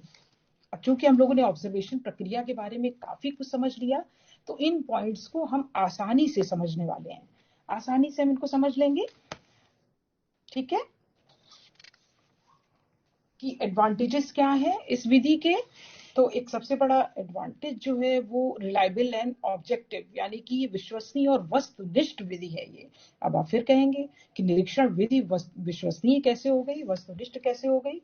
तो इसकी जो रिलायबिलिटी है, जो वैज्ञानिक निरीक्षण विधि है, वो निश्चित रूप से विश्वसनीय होती है और उसमें ऑब्जेक्टिविटी होती है। क्योंकि देखिए, शिक्षा मनोविज्ञान की जो भी विधियां जब हम लोगों ने पढ़ी हैं, शिक्षा मनोविज्ञान के संदर्भ में कह रहे हैं, हम प्रदत्तों के संकलन में का जिक्र नहीं कर रहे। उसमें देखिए केवल एक ही मेथड हमारा आता है, और एक और है, लेकिन मोस्टली जो है वो इंट्रोस्पेक्शन मेथड है, जो टोटली सब्जेक्टिव मेथड है। और बाकी सारे निरीक्षण हो या जितने भी मेथड्स हो, प्रश्नावली हो, ये हो, वो सब मेथड जो है वो ऑब्जेक्टिव मेथड्स की श्रेणी में तो आते ही आते हैं, ठीक है। तो इस विधि के द्वारा इसमें ऑब्जेक्टिविटी होती है और रिलायबिलिटी होती है।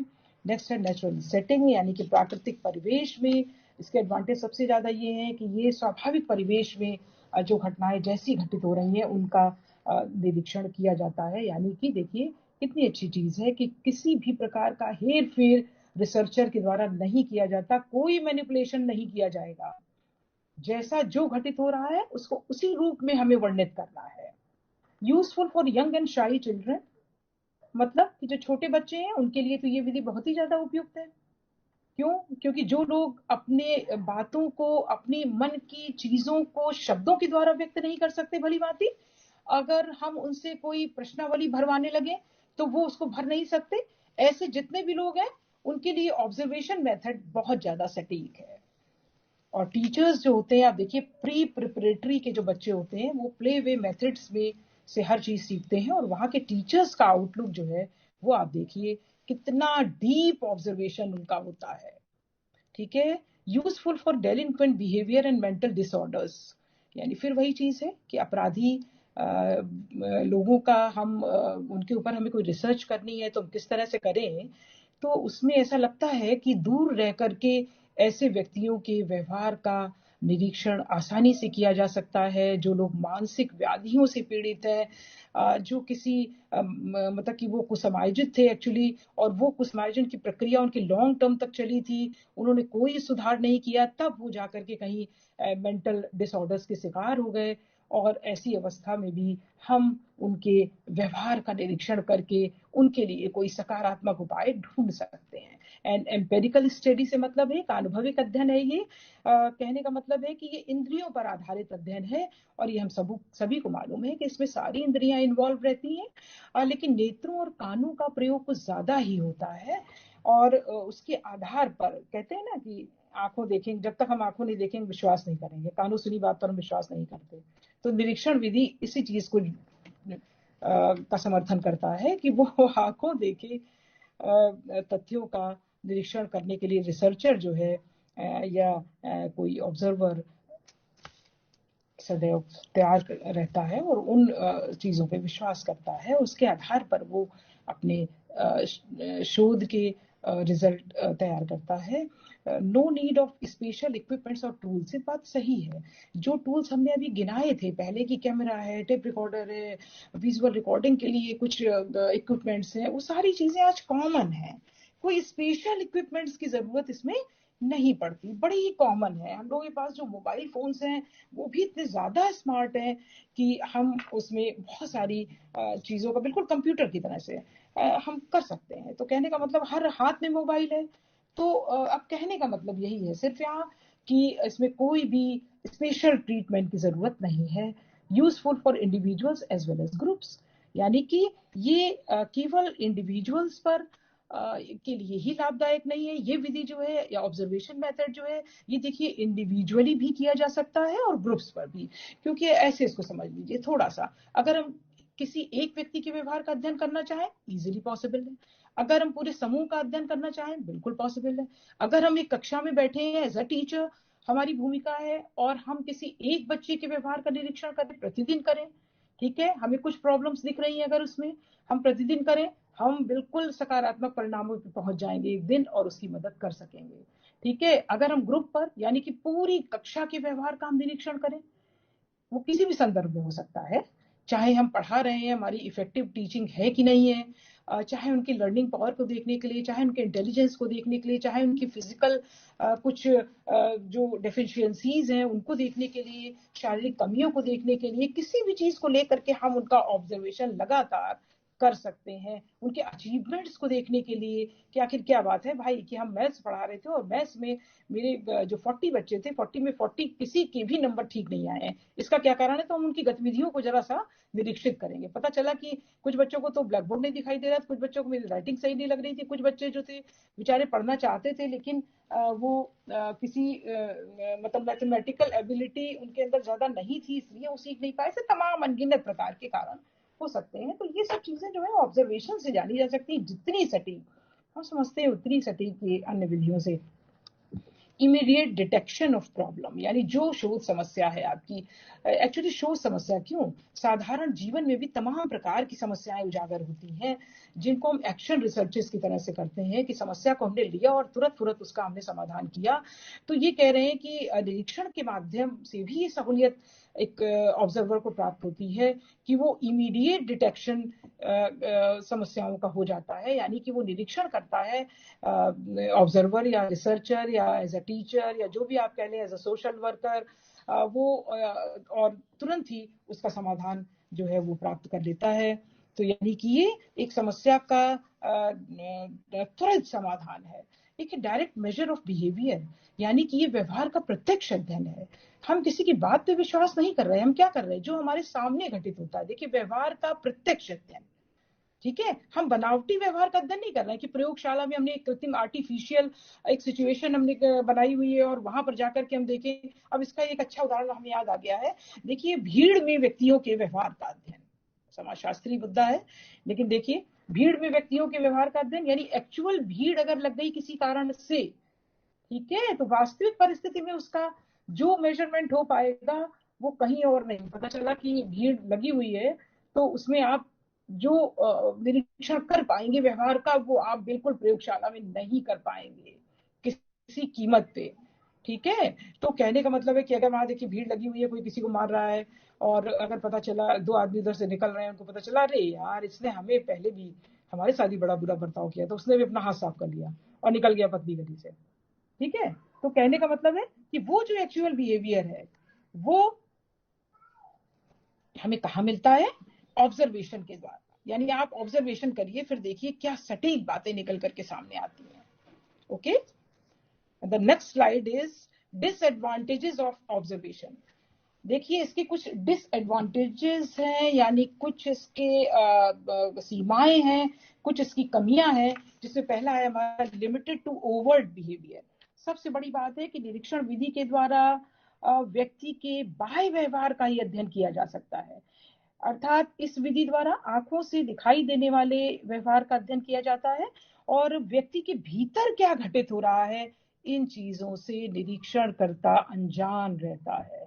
ये आप सबको मालूम है, कोई दुखी है अंदर से बेचारा, ऊपर से हंस रहा है क्योंकि वैसे समाज में बैठा जहां वो रो नहीं सकता, सबके सामने अपनी भावनाएं व्यक्त नहीं कर सकता, है ना, या वो, तो कहने का मतलब है केवल हम बाहरी व्यवहार का अध्ययन करते हैं, अंदर क्या घटित हो रहा है इसका हम अध्ययन नहीं कर पाते। ये इसकी एक लिमिटेशन है इस विधि की। डिफिकल्टी ऑफ कंट्रोल, नियंत्रण में थोड़ी सी कठिनाई होती है, क्योंकि निरीक्षण विधि द्वारा नियंत्रित परिस्थितियों में उपकरण और यंत्रों के द्वारा निष्पक्षता से तथ्यों का संकलन किया जाता है, लेकिन कई बार ऐसा देखा जाता है कि निरीक्षणकर्ता थोड़ा सा कठिनाई का अनुभव करता है, क्योंकि वो घटनाओं की घटित होने की प्रक्रिया और सामाजिक स्थिति तथा स्वयं के ऊपर भली भांति नियंत्रण स्थापित नहीं कर पाता। तो एक ये भी चीज इसमें एक दिक्कत है, लिमिटेड स्कोप ऑफ स्टडी, यानी कि इसका सीमित उपयोग है। यानी कि देखिए कैसे सीमित उपयोग, जब अध्ययन इकाइयां आपकी बहुत दूर तक फैली हो, ठीक है, तो फिर उन इकाइयों का अध्ययन इस विधि के द्वारा कठिन है। इस विधि के द्वारा ज्यादातर अध्ययन तो छोटे समूहों पर किया जाता है, ठीक है। तो एक तो इसका उपयोग सीमित है, दूसरे ये भी हो सकता है कि निरीक्षणकर्ता अधिक समय तक अध्ययन समूह का अगर निरीक्षण कर, जैसे पार्टिसिपेंट ऑब्जर्वेशन है, राइट, तो पार्टिसिपेंट ऑब्जर्वेशन वो जाकर के समूह का हिस्सा बन जाता है, एक सदस्य बन जाता है, और उन्हीं के जैसा उनकी दिनचर्या होती है समूह की, उसी तरह से वो भी सारी एक्टिविटीज को करता रहता है। लेकिन कई बार ऐसा भी हो सकता है कि निरीक्षणकर्ता का सहयोग पार्टिसिपेंट्स ना करें, वो जो आपका न्यायाधीश सैंपल है उसकी इकाइयां उसका सहयोग ना करें। कई बार वो शक की नजर से देखने लगती हैं कि आखिर इतना लंबा समय हो गया, ये ऐसा क्या ऑब्जर्व कर रहा है, क्या बात है, ठीक है। तो कुछ सीमित उपयोग है इसका। और इसके बाद है प्रॉब्लम ऑफ बायसनेस, यानी कि पक्षपात की संभावना। और ये पक्षपात यानी अध्ययन इकाइयों के साथ कई बार देखिए निरीक्षणकर्ता इतना घुल मिल जाता है कि वो उनकी बुराइयों को तो बिल्कुल नहीं देखता, फिर इतना अटैचमेंट उसका हो जाता है। मान लीजिए जिस ग्रुप में छोटे बच्चे भी हैं, तो फिर वो बहुत सारे मुद्दों को, उनकी त्रुटियों को तो जरूर नजरअंदाज करने वाला है, ये जान लीजिए। इसके बाद निरीक्षणकर्ता की व्यक्तिगत भावनाओं, पक्षपातों और अभिवृत्तियों आदि का प्रभाव भी निरीक्षित तथ्यों पर पड़ता है। अर्थात मतलब निरीक्षणकर्ता यदि किसी व्यक्ति विशेष, समूह, जाति, लिंग, धर्म, भाषा के आधार पर प्रेजुडिस्ड है, पूर्वाग्रह ग्रसित है, तो ये संभव है कि वो उन चीजों के संदर्भ में अपनी सही राय कायम नहीं कर पाएगा। तो ये एक पक्षपात की समस्या है जिसका हम लोग जिक्र शुरुआत से ही करते चले आ रहे हैं।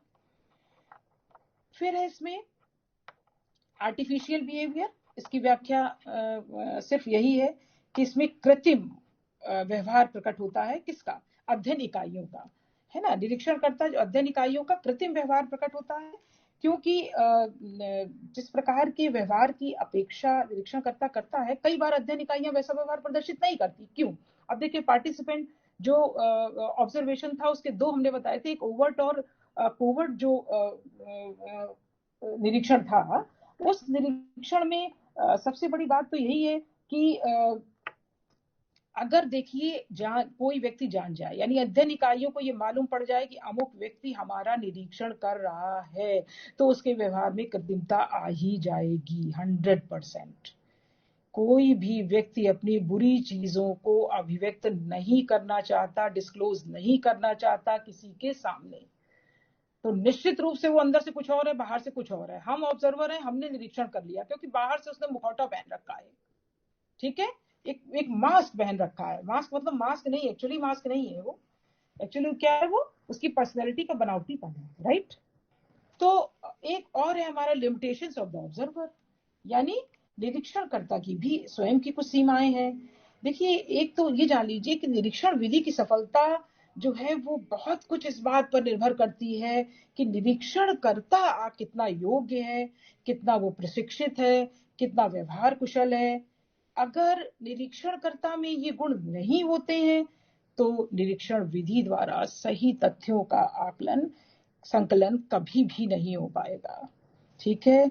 यानी कि निरीक्षणकर्ता सहयोग, सहनशील, सहिष्णु नहीं है, वो उसके अंदर समायोजन क्षमता नहीं है, उसके अंदर संवेगों को अभिव्यक्ति का समय कैसे होना चाहिए, मतलब इमोशनल स्टेबिलिटी नहीं है, कब हम संवेगों को व्यक्त करें और कब हम ना करें, इस चीज का भान नहीं है उसे, और ऐसी तमाम प्रकार की वो विनम्र स्वभाव का नहीं है, तब समझिए कि थोड़ा सा दिक्कतों का सामना करना पड़ता है। और नेक्स्ट है हमारा डिफेक्टिव रिजल्ट्स, यानी कि अगर इतनी सारी बुराइयां हैं, ऊपर वाले जितने दोष हैं ये सब विद्यमान है, तो ये निश्चित है कि हमें दोषपूर्ण परिणाम तो प्राप्त होने ही वाले हैं। और देखिए प्रायः एक चीज देख लीजिए, जो अनियंत्रित निरीक्षण होता है, जो अनकंट्रोल्ड ऑब्जर्वेशन है, उसमें ये संभावना ज्यादा होती है बनिस्बत कंट्रोल्ड ऑब्जर्वेशन की, क्योंकि नियंत्रित जो निरीक्षण है उसमें सारे नियंत्रणों को लागू करके और तब निरीक्षण की प्रक्रिया प्रारंभ की जाती है, इसलिए उसमें संभावना नहीं है। लेकिन जो अनियंत्रित निरीक्षण है उसमें तो काफी संभावना इस बात की होती है कि वो जो परिणाम होंगे वो शायद बहुत विश्वसनीय नहीं होंगे, क्योंकि इसमें ना तो अध्ययनकर्ता के ऊपर कोई नियंत्रण है, ना अध्ययन इकाइयों के ऊपर। ठीक है। और दूसरा ये भी है कि अगर वो निरीक्षण कर रहा है और निरीक्षण करने के साथ साथ उसने प्रॉपर रिकॉर्डिंग नहीं की है चीजों की, तथ्यों की, फैक्ट्स की, तब ऐसी अवस्था में कुछ महत्वपूर्ण फैक्ट्स तो छूट जाने हैं 100%, क्योंकि बाद में अगर वो अपनी मेमोरी के बेस पे उनको इलेबोरेट करेगा, उनका इंटरप्रिटेशन करेगा, तो फिर उसमें समस्या हो सकती है, बिल्कुल निश्चित रूप से होगी। तो एक ये भी इसका डिसएडवांटेज है। और नेक्स्ट हमारी एक स्लाइड है, वो है minimising the demerits of observation methods, और यही हमारी आखिरी स्लाइड है। अब हमारा ये सेशन शायद खत्म हो जाएगा इसके बाद। तो minimising the observation demerits, right. तो इसमें हम लोग देखेंगे कि how to minimise the demerits of observation method. तो इसमें सबसे पहली चीज है ट्रेनिंग फॉर बीइंग इम्पार्शियल। जो बड़ी ही महत्वपूर्ण चीज है वो क्या है? ट्रेनिंग फॉर बीइंग इम्पार्शियल, यानी कि जो ऑब्जर्वर है उसको ट्रेन किया जाना चाहिए, उसको मतलब उसको निष्पक्ष होने का एक ट्रेनिंग दी जानी चाहिए, क्योंकि अगर ट्रेनिंग नहीं दी गई है ऑब्जर्वर को तो संभावना इस बात की बहुत ज्यादा है कि क्या होगा, जो ऑब्जर्वेशन है वो सही तरीके से नहीं होगा। यानी कि जो एक सामान्य ऑब्जर्वर है उसको आवश्यक प्रशिक्षण के द्वारा, इसके पीछे एक मुद्दा ये भी है, एक मानना ये भी है कि उसके द्वारा एक निष्पक्ष वैज्ञानिक दृष्टिकोण का विकास करने में सहायता मिलती है। मतलब वैज्ञानिक दृष्टिकोण डेवलप होता है ट्रेन होने से, क्योंकि ट्रेन होने से वो बहुत सारी चीजों को, बहुत सारी सूक्ष्म चीजों को जान जाता है और वो समझ जाता है कि उसे किस तरह से इस टेक्निक के द्वारा जो है वो डेटा कलेक्शन करना है या समस्या का समाधान करना है। और दूसरा है clear knowledge of the problem. जब तक निरीक्षणकर्ता को अध्ययन समस्या का स्पष्ट ज्ञान नहीं होगा तब तक वो संगत और असंगत दोनों प्रकार की घटनाओं के निरीक्षण में लगा रह सकता है। यानी कि इसलिए सबसे बड़ी चीज ये है कि लॉजिकल जो आंकड़े हैं या लॉजिकल जो प्रेक्षण है, मतलब तर्क युक्त जो निरीक्षण है, उसके लिए समस्या का स्पष्ट ज्ञान बहुत जरूरी है और ये ट्रेनिंग से ही आएगा। अगर वो अपनी समस्या का उसको स्पष्ट ज्ञान नहीं, तो ये तो सही बात है, वो इधर उधर के कहीं के भी आंकड़े एकत्रित कर लेगा और फिर अंत में जाके बड़े वो उन चीजों को मैनेज करेगा और जो उसके लिए असफलता का द्योतक हो जाएंगी। नेक्स्ट है रिकॉर्डिंग ऑफ एक्सपीरियंसेस, यानी जो उसके अनुभव हैं उनको उसको लेखबद्ध करना होगा। यानी कि हम ये कह सकते हैं, जैसा हमने बताया कि ह्यूमन बीइंग, मनुष्य की जो मेमोरी है, जो उसकी याददाश्त है, उसका स्वरूप कैसा होता है? सेलेक्टिव होता है। वो स्मृति पर निर्भर अगर रहेगा तो क्या होगा, हमें चीजें भूल जाने वाली हैं। तो हम तो किस तरह कहेंगे, हम मतलब एक ऐसी उनको ट्रेनिंग दी जानी चाहिए जिसमें वो स्मृति पे निर्भर ना रहकर, हालांकि स्मृति को बढ़ावा देने के लिए बहुत सारे मैकेनिकल टूल्स का वो प्रयोग करता है और वो उसको सजेस्ट किए जाते हैं कि वो करना ही करना है उसे। अगर वो अनिवार्य रूप से नहीं करेगा तो मेमोरी के बेस पे वो आंकड़ों का संकलन उसका जो है वो बड़ा ही अविश्वसनीय टाइप का हो जाएगा। तो इसलिए स्मृति पर निर्भर ना रहकर जो निरीक्षित अनुभव हैं उनको अपने उन्हीं मैकेनिकल टूल्स के द्वारा उसको लेखबद्ध करते हुए चलना चाहिए।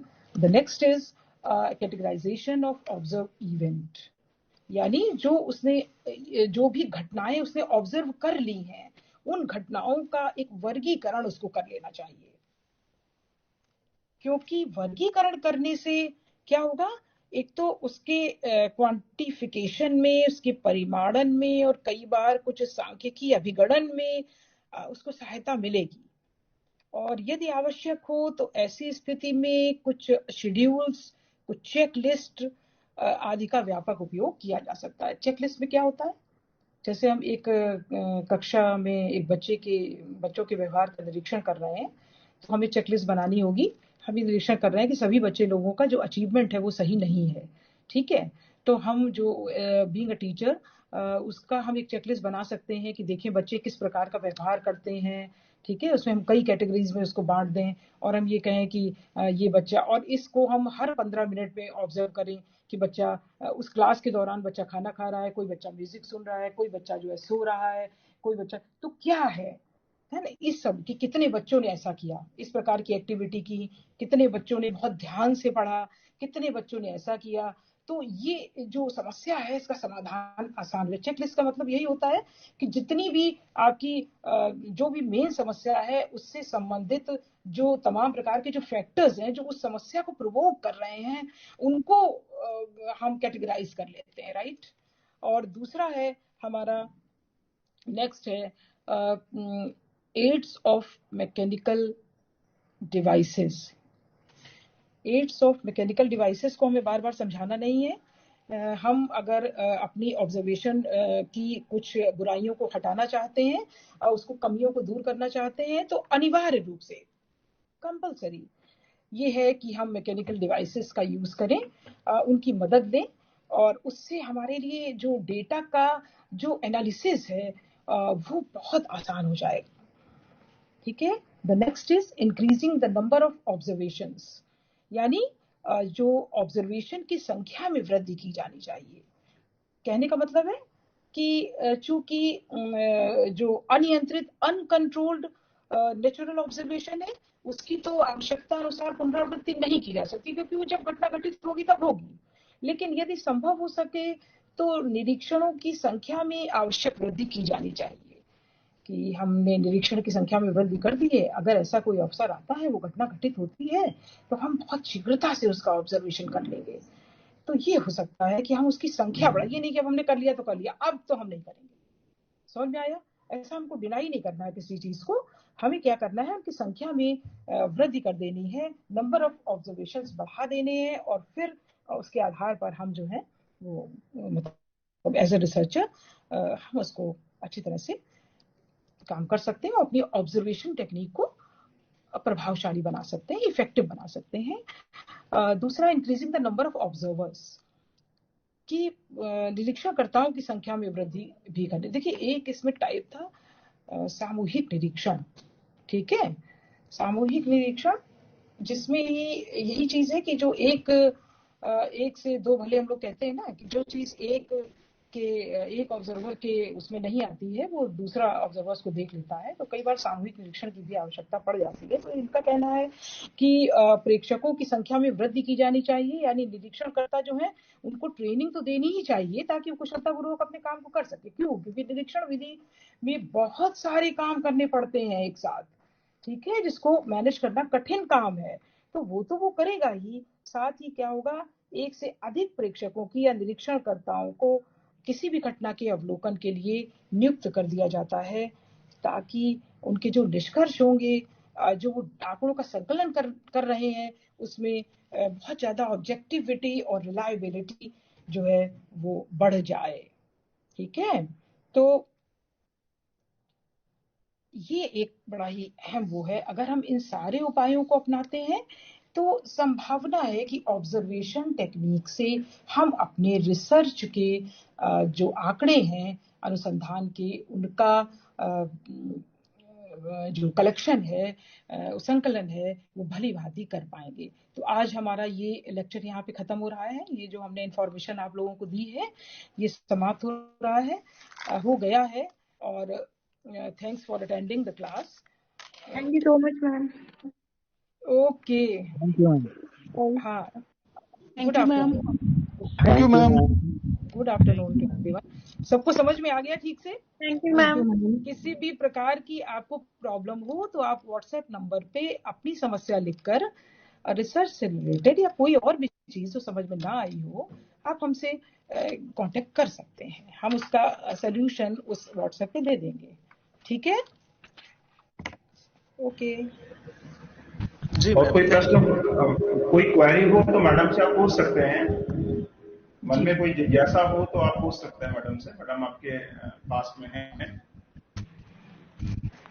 फिर शायद मौका ना मिले मैडम से पूछने का। मैडम क्योंकि बहुत बिजी रहती हैं, तो अभी कोई क्वेरी हो तो आप पूछ सकते हैं। Thank you ma'am. Thank you madam. आपने मुझे लगता है बहुत अच्छे से इनको बता दिया है ऑब्जर्वेशन टेक्निक के बारे में, तो ये अपने रिसर्च के दौरान उसका उपयोग जरूर कर पाएंगे। मुझे ऐसा लगता है कि आपने जिस बेहतरीन ढंग से इनको बताया है, समझाया है, तो उसका ये जरूर अपने रिसर्च में बेनिफिट उठा पाएंगे। बहुत बहुत धन्यवाद madam. Thank you so much. फिर मैडम हमें आपकी जरूरत पड़ेगी तो आपको हम याद करेंगे, तो आप मना मत करिएगा। बिल्कुल बिल्कुल नहीं नहीं नहीं बिल्कुल मना नहीं करेंगे। और बच्चों के लिए सुरक्षित है। जी हाँ, thank you so much ma'am. Thank you so जी मच। जी जी thank you so much ma'am. नमस्कार। तो बाकी जो हमारे बच्चे हैं अटेंडेंस के लिहाज से, हाँ, तो एक बार अटेंडेंस जो है हम आपकी जो है बोले दे रहे हैं। जो प्रेजेंट है और नहीं प्रेजेंट है वो लोग भी अगर दिक्कत हो तो बता देंगे हमें। ठीक है? तो अनिल, हाँ अनिल, आरिफ जो प्रेजेंट है, ठीक है? अनिल, आरिफ, आरती, अविनाश, दीपक,